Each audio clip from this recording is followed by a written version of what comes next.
Nih, Take, Pawi. Ya. Banyak orang berpikir bahwa, berpendapat juga bahwa kenapa sih orang-orang di luar Yesus, di luar kekristenan itu kok justru diberkati luar biasa, tapi justru kenapa banyak anak-anak Tuhan, orang-orang percaya ini nggak semujur, nggak sekaya mereka nih. Ya, Menarik itu. menarik kan ya? Ya. Oke, kita akan bahas hari ini. Kita lihat bumper berikut, tapi jangan baper ya. Come and fly away with me.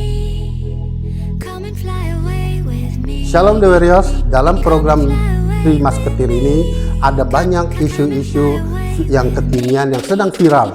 Bagaimana para hamba-hamba Tuhan ini menanggapinya. Misalnya, bagaimana usaha di dalam masa pandemi ini.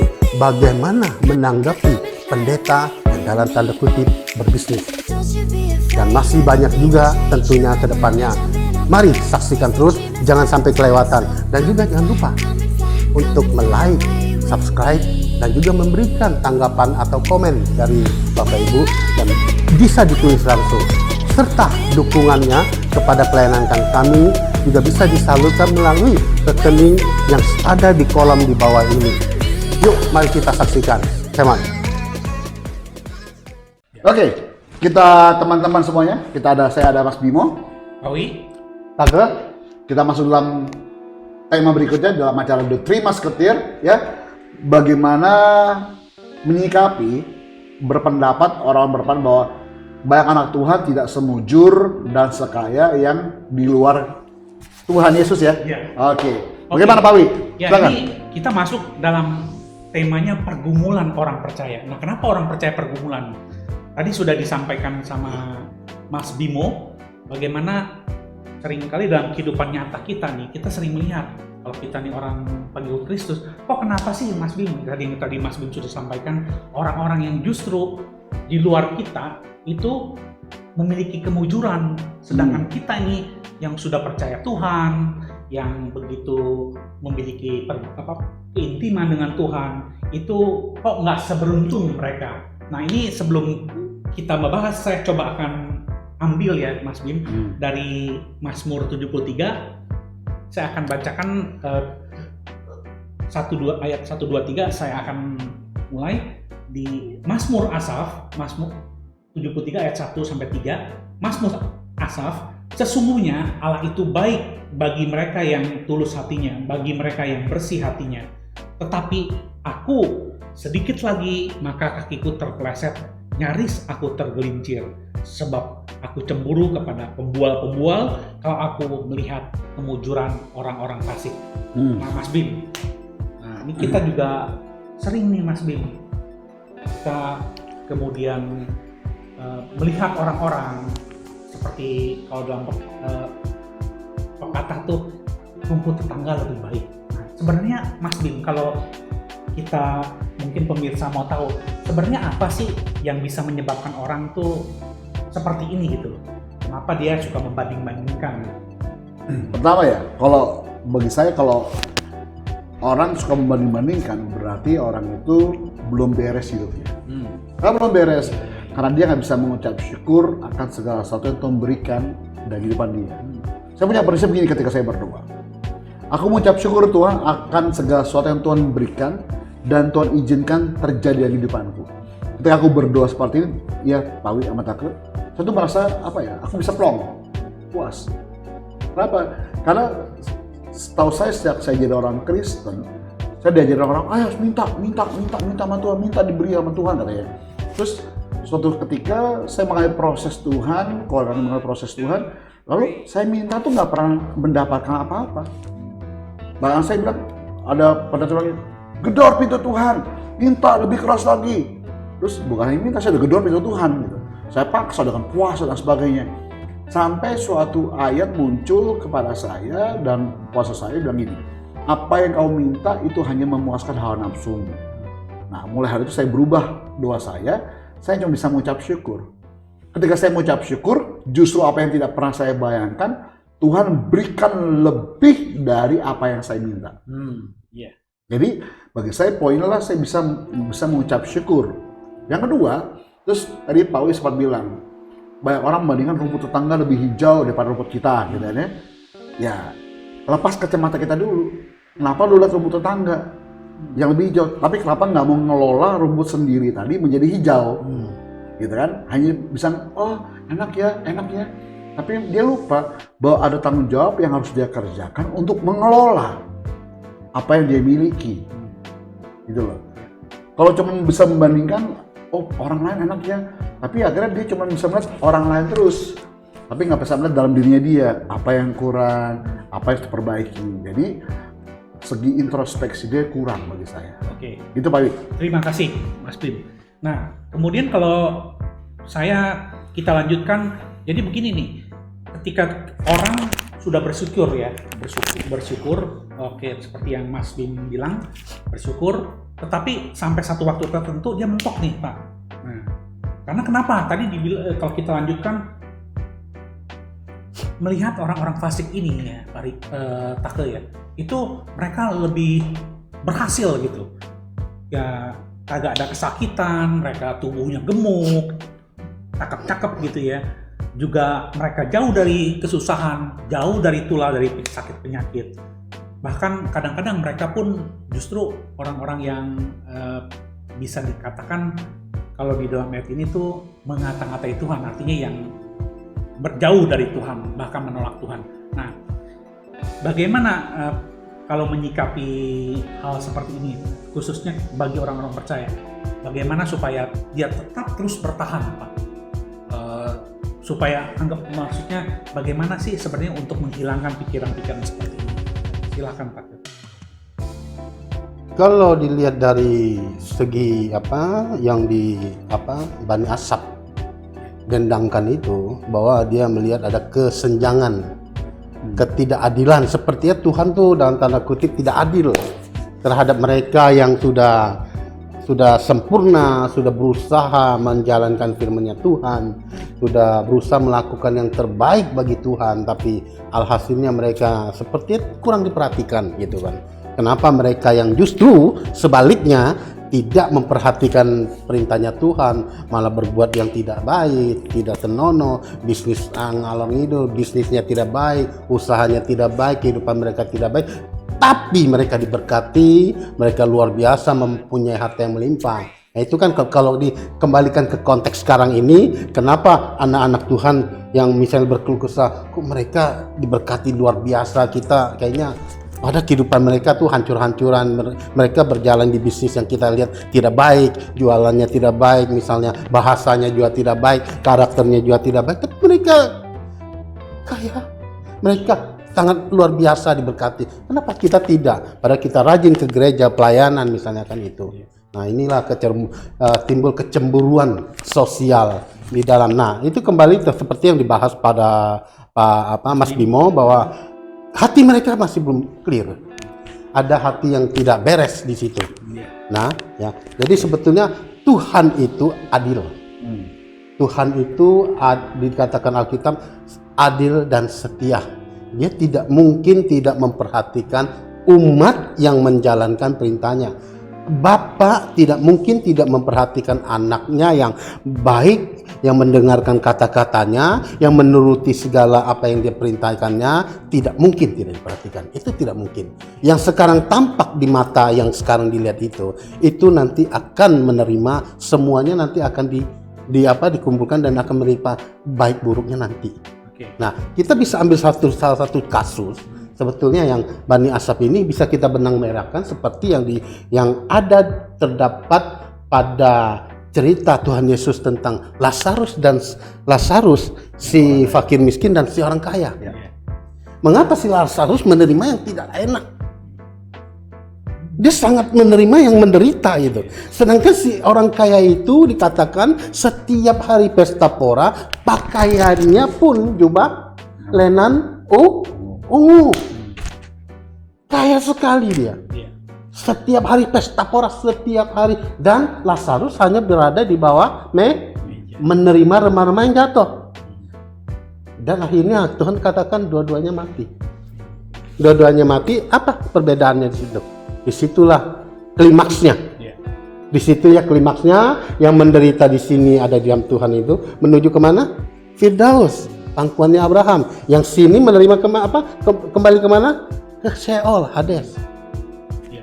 Disitulah klimaksnya dan disitulah poinnya sebetulnya. Jadi kita tidak perlu mempunyai hati yang tidak beres dan mempunyai cemburu sosial terhadap orang lain. Sebetulnya kita mempunyai Tuhan yang bisa kita andalkan dan tahu apa yang menjadi kebutuhan kita. Sebetulnya Tuhan tidak ingin memberkati kita berlebih-lebih karena kenapa? Mungkin ya kita tidak beres dalam hal soal berkat ini. Nanti kalau diberkati berlimpah malah kita terhilang. Nah ini yang masalah gitu loh. Iya. Ini yang problem. Kalau diberkati berlimpah ya, bukan soal sedikitnya, berlimpah-limpah sampai kaya raya, mempunyai segalanya, nanti terhilang apa tidak? Ini masih jadi satu pertanyaan. Karena Tuhan Yesus sendiri direct dari mulutnya, lebih mudah unta masuk lubang jarum daripada orang kaya masuk surga. Itu Iya. Pak. Wah, luar biasa. Nah, jadi gini sekarang Mas Bimo. Kan tadi sudah Mas Bimo dan Pak Riko sudah memberikan masukan. Nah, sekarang gini, kalau begitu bagaimana Mas Bimo? Sekarang ini kan kalau kita lihat kan mungkin pemirsa juga melihat apakah salah Mas Bimo ketika ada sebuah institusi, mungkin kita sebut aja langsung, ada beberapa gereja yang atau pemimpin rohani itu yang mengajarkan tentang kemakmuran atau kalau kamu ikut Tuhan kamu pasti diberkati. Teori Kamu mau kemakmuran apa ya. Kamu mau apa, kamu akan diberkati dan kamu tidak pernah mengalami kesulitan. Kenapa sebabnya? Nah, kenapa sebabnya? Ketika kamu ikut Tuhan, maka kamu memohon kepadanya, kamu diberkati. Nah, bagaimana pendapat Pak Bimo atau yang Pak Bimo bisa jelaskan tentang hal ini? Bagaimana kalau saya mau mencari Tuhan, saya berharap Tuhan terus memberkati saya. Nah, bagaimana Pak Bimo? Kalau memberitakan Injil itu harus full gospel, Injil sepenuh. Inggris penuh ya. Bagi saya nggak salah orang itu bicara tentang kemakmuran, karena ikut Tuhan itu memang makmur. Tapi ada juga yang bicara bahwa ikut Tuhan harus menderita, itu nggak salah. Dari versi mana yang dilihatnya? Kalau ikut menderita, ikut Tuhan yang menderita, kalau kita baca dalam Injil Perjanjian Baru juga, banyak konteksnya. Paulus ngomong, pikul salib lah, harus menderita seperti dia, menyangkal dia, sebagainya. Nggak salah. Tapi ada juga yang bicara mengenai kemakmuran, ada juga. Jadi kalau bicara, kalau ngomong surga, harus jelas. Surga itu secara global, jangan per kamar gitu lah. Kalau bicara Injil, jangan hanya sepenggal-penggal, tapi harus bicara seluruhannya. Bagi saya nggak salah. Tentang orang ikut Tuhan itu pasti dijawab Tuhan. Saya yakin itu. Ikut Tuhan pasti kemakmuran. Kata kemakmuran, kata kaya raya itu beda-beda standarnya. Karena kata kaya itu menurut saya, ya kalau saya berkelimpahan cukup hari saya kaya. Tapi ada juga orang percaya masih kurang bin. Karena kepuasan masing-masing berbeda-beda. Ini lihat dulu nih, dari mana arahnya dulu kita lihat sudut pandangnya, world view-nya, cara pandangnya. Bagi saya, orang itu pun nggak salah pendeta itu. Tapi lebih baik, lebih bijak kalau ngebahas seluruhnya. Terus ada lagi tentang kesakitan, ada kesakitan. Contohnya Yabes. Ya, ketika dia kesakitan, dia punya iman dong. Dia nggak pengen seperti itu terus kan, makanya dia ucapkan doa berkati dia. Kiranya, ya kan? Dan sebagai itu ungkapan hari Yabes, bahwa dia tuh bisa melawan takdirnya. Yabes, orang sakit. Stigma dia, doktrin buat dia orang sakit, nggak pernah bisa sembuh. Dia orang nggak pernah bisa sembuh. Nah, iman Yabes diucapkan dengan apa? Kiranya Tuhan berkati aku, tidak pernah kesakitan, memperluas dan sebagainya. Itu imannya dia. Berarti dia mengharapkan hidupnya makmur. Nggak salah juga. Nah, maksudnya saya bilang, dari sudut pandang mana dia membahasnya. Tapi bagi saya gini, kalau Pak Uwi ngebahas tentang Mazmur 73 ya ayat 1 tadi, sebenarnya udah ada jawabannya. Ya kan? Bahwa Tuhan bilang, sesungguhnya Allah itu baik bagi mereka yang tulus hatinya. Ya, bagi mereka yang bersih hatinya, ada tulus dan bersih. Nah, ini seperti prinsip saya juga pelayanan gitu. Kenapa? Saya tuh nggak pernah takut akan masa depan saya dalam Tuhan. Kenapa? Karena saya yakin dengan panggilan saya apa. Karena saya cuma berprinsip gini, Pak Wi sama Taka. Selama gua tulus, selama gua serius sama Tuhan, Tuhan pasti urus gua. Ada tulus, ada serius. Makanya kalau ikut Tuhan jangan setengah-setengah. Ikut Tuhan nggak boleh main-main. Pasti Tuhan urus. Nah kalau Tuhan urus, saya yakin saya tidak pernah kekurangan, saya tidak pernah kelaparan, saya tidak pernah minta-minta. Makanya saya punya prinsip itu, saya asal saya bisa makan, bisa tidur, saya bisa pulang, itu cukup bagiku. Tapi nggak semua orang seperti itu. Karena bagi mereka itu kurang, bagi saya itu sudah berkecukupan. Itu Pak. Oke, terima kasih Pak. Ya. Nah, gini Pak, di dalam ayat di tengah-tengah itu dikatakan, nah ini pentingnya Pak. Ini ketika aku bermaksud mengetahuinya, hal itu menjadi kesulitan di mataku sampai aku masuk ke tempat kudus Allah. Jadi di sini kalau saya mau rangkumin gitu ya, ini bagaimana sih pentingnya persekutuan dengan Allah. Nah untuk menjawab seperti misalnya mungkin juga waktu khusus buat Tuhan bagi keluarga kita ya. Nah ini seberapa pentingnya dan bagaimana hal itu tuh bisa mengubah pikiran kita tentang ketika aku masuk ke dalam tempat kudus Allah. Nah, mungkin Pak Riko bisa lebih jelaskan masuk ke dalam tempat kudus Allah nih sehingga pemirsa bisa dapat mengaplikasikannya dalam hidup sehari-hari. Sebetulnya simple ya bagi kita sebagai pengikut Kristus. Bahasa duniawi aja bisa bilang tak kenal maka tak sayang. Ya. Bagaimana saya bisa sayang kepada Tuhan Yesus? Bagaimana saya bisa sayang kepada Elohim Adonai jika saya sendiri tidak ada respon yang baik, hubungan yang baik, gitu kan? Nah, karena kita bisa masuk ke dalam ruang kudusnya, ranahnya kudusnya Tuhan, karena kita ada hubungan yang dibangun secara berkala dan secara vertikal kepada Tuhan setiap hari. Jadi lama-lama kita mengetahui sesungguhnya isi hati Tuhan seperti apa gitu. Maunya dia tuh seperti apa. Dari zaman PL sampai PB kita lihat Tuhan konsisten. Dia tidak berubah-berubah. Dia konsisten dengan satu hal bahwa kita tidak boleh melangkah kepada dosa. Ya kan?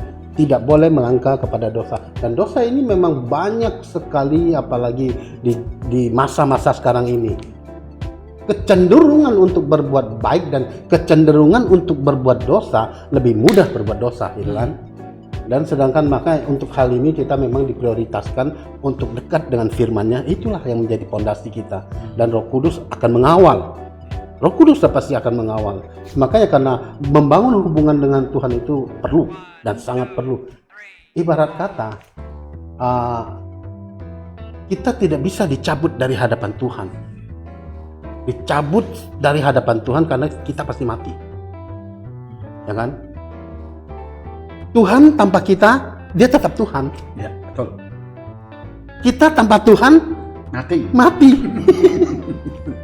Itu loh. Kita nggak bisa. Jadi pilihannya sebetulnya ada kembali kita hidup atau mati ada di tangan kita. Itu loh. Nah itu. Jadi apa yang harus kita lakukan untuk hidup itu? Dekatkanlah dirimu kepada Tuhan. Tidak ada cara lain. Gitu. Masuk dalam tempatnya kudusnya Allah ya. Nah Pak Riko kan dalam keluarga sering melakukan mesbah keluarga. Ya. Nah bagaimana ini bisa juga membangun mungkin terutama anak-anak. Ya. Nah, bagaimana pengaruhnya kepada mereka nih, pada anak-anak ini? Memang di memulainya itu yang agak susah. Ya. Saya kembali kepada titik pertama memulai. Yang namanya memulai pasti susah. Karena kenapa? Mungkin kehidupan kita tidak serohani dulu ya sebelumnya jadi tidak serohani dulu. Nah sekarang bagaimana kita harus membuat keluarga ini menjadi rohani dan mempunyai mesbah hidup gitu. Kita tidak pernah membangun mesbah hidup di dalam keluarga, belum. Kita tidak pernah nyanyi bersama-sama, kita tidak pernah bergandengan tangan berdoa bersama-sama. Malu-malu, suami malu sama istri malu sama suami, malu sama anak gitu. Jadi tapi tetap harus dimulai gitu. Harus dimulai dan harus ada satu pendobraknya itu siapa? Istri kah atau suami kah? Kalau bisa sih imam dalam keluarga menjadikan itu. Nah, waktu saya mulai juga belum memulainya aja mereka berdoa bersama, saya sendiri gitu. Saya sendiri dulu. Saya pikir akan tiba masanya saya akan kumpul keluarga juga berdoa dan akhirnya saya ambil satu momen, saya mulai dan pelan dan memang awal pasti tidak enak karena masih saling ragu di dalam rohani ini loh. Ini padahal ini keluarga sendiri, istri istri dan 2 anak gitu loh. Nah itu memulainya juga agak sedikit agak sedikit risih gitu loh. Nah tapi tetap harus dimulai. Akhirnya kami memulai. Nah lama-lama ya sudah terbiasa. Nah sekarang menjadi semakin kuat gitu, semakin kuat, saling menopang karena sudah mulai ada tektok di situ. Tektok sini ada pertanyaan ini. Nah semakin share mempertajam di situ firmannya. Dan kita juga semakin dikuatkan gitu loh. Tidak keluar dari zona Alkitab gitu kan. Nah, walaupun kadang ada masukan dari luar, bagaimana nih ada kasus ini seperti ini, kita harus hindari, kita harus mengambil sikap seperti apa gitu kan. Nah sebagai imam, sebagai kepala keluarga, kita harus lebih mapan di dalam soal Injil tentang keselamatan ini. Kita harus memberikan pengarahan baik istri maupun anak-anak, karena kitalah yang menjadikan tiang di situ, kitalah komandannya gitu kan. Imam ya Pak. Imamnya kita harus tahu. Terima kasih Pak. Nah Pak Bimo, Ya, pertanyaan selanjutnya gini Pak Bimo, pergumulan orang percaya. Di sini kalau kita ada Mazmur Asaf, bagaimana dia melihat orang yang tidak percaya itu diberkati.